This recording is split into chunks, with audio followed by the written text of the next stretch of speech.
Mačka koja je došla u selo. Mačka Kiki se rodila u gradu. Jednog dana smo išli u selo i uzeli smo mačku Kiki. Ušli smo u auto i krenuli. Kiki je istraživala put kamo smo išli. Kada smo stigli, skočila je van iz auta. Počela je istraživati oko sebe.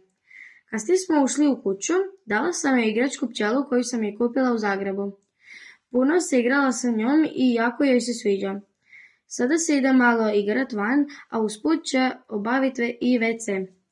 Došla je jedna druga mačka zvana Zula. Igrale su se jako dugo. Trčale su po cijelom dvorištu i izgledalo je kao da igraju lovice. Uskoro su se umorile pa sam odvela Kiki u kuću. Kada smo ušli u kuću, popele smo se na drugi kat. Kiki je odmah izašla na terasu i gledala krave, a nije znala što to je. Samo se čudila i pitala, što bi to moglo biti?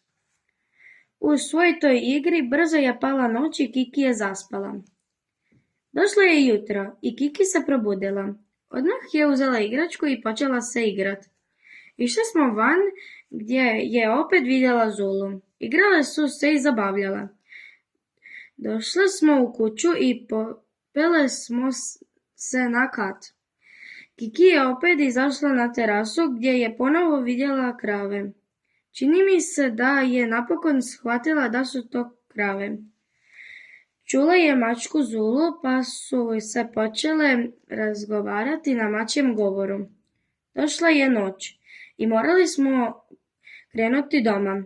Kada smo došli doma, Kiki je legla u svoj mali krevetac i odmah je zaspala. Kiki se jako zabavila i sretna što je došla u selo.